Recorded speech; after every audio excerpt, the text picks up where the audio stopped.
समाचार छत्तीसगढ़ से प्राप्त हो रहे हैं। यहां पर 22 माओवादियों ने अपने विफल विचारधारा को त्यागते हुए आत्मसमर्पण कर दिया है।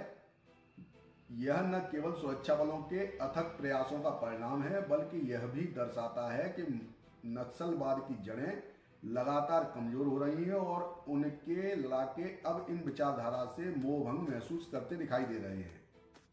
नक्सलवाद का मूल उद्देश्य सामाजिक असमानता को खत्म करना और आदिवासियों के हक के लिए लड़ना था, लेकिन समय के साथ साथ यह आंदोलन हिंसा और आतंक का पर्याय बनता चला गया।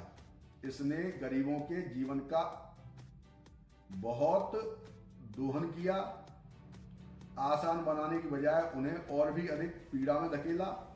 आम जनता जिसे माओवादियों का समर्थन करना चाहिए था, अब उनके खिलाफ खड़ी होती जा रही है। आत्मसमर्पण करने वाले माओवादी भी इस बात को समझ चुके हैं कि हिंसा से कोई समाधान निकलने वाला नहीं है। हाल के वर्षों में सुरक्षा बलों ने कई बड़े माओवादी नेताओं का सफाया किया है। ये नेता जंगलों में छिपकर अपनी गतिविधियां चलाते थे और अपने अनुयायियों का हिंसा के लिए उपयोग करते थे। जब इन नेताओं का सफाया हुआ तो निचले स्तर के लड़ाके दिशाहीन हो गए। उन्हें यह एहसास होने लगा कि उनके लिए अब यह आंदोलन चलाना बहुत मुश्किल है और अब उनके पास कुछ भी नहीं बचा है। यही कारण है कि पिछले कुछ वर्षों में आत्मसमर्पण करने वाले माओवादियों की संख्या तेजी से बढ़ती जा रही है। आत्मसमर्पण करने वाले माओवादियों के बयानों से यह साफ जाहिर होता है कि वे अब हिंसा और रक्तपात से तंग आ चुके हैं। कई माओवादियों ने बताया कि उनके नेता खुद ऐशो आराम की जिंदगी जीते हैं और अपने जो अनुयायी हैं उनको इस रक्तपात के आग में सबसे आगे खड़ा कर देते हैं।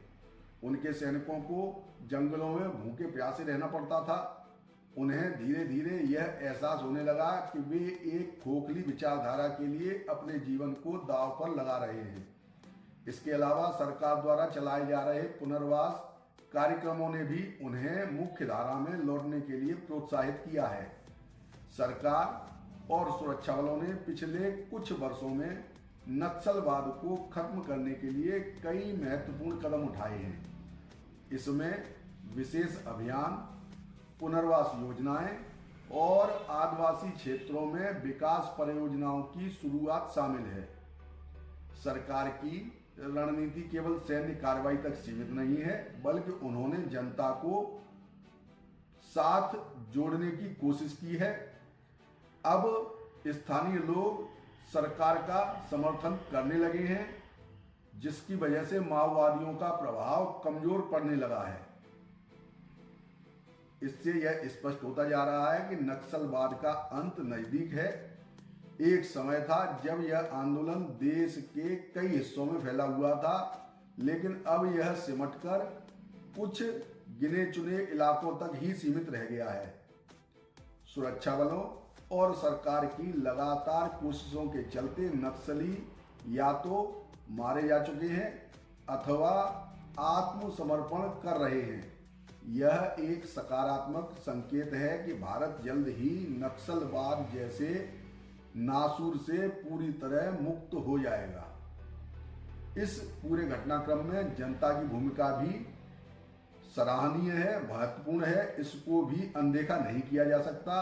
पहले जनता नक्सलवादियों के साथ खड़ी दिखाई देती थी, अब नक्सलवादियों को स्थानीय लोगों ने समर्थन देना बंद कर दिया है, जिसके चलते नक्सलवाद कमजोर दिखाई दे रहा है। अब स्थानीय लोग नक्सलवाद के खिलाफ भी खड़े हो गए हैं। ये ही नहीं, वे सुरक्षा बलों का भी समर्थन करते दिखाई देते हैं। इस आत्मसमर्पण करने वाले नक्सलियों को भी अपनाने के लिए ये ही स्थानीय लोग तैयार हैं। इससे यह साफ हो जाता है कि नक्सलियों के लिए अब जमीन खिसकती दिखाई दे रही है। आत्मसमर्पण की बढ़ती संख्या यह संकेत देती है कि आने वाले समय में और भी नक्सली हथियार डाल सकते हैं यदि सरकार इसी तरह अपनी रणनीति पर काम करती रही तो। जल्द ही भारत पूरी तरह से नक्सलवाद से मुक्त हो सकता है। हालांकि यह निश्चित करना भी जरूरी होगा कि आत्मसमर्पण करने वाले नक्सलियों का सही पुनर्वास हो ताकि वे फिर से हिंसा की राह पर न लौटें। 22 माओवादियों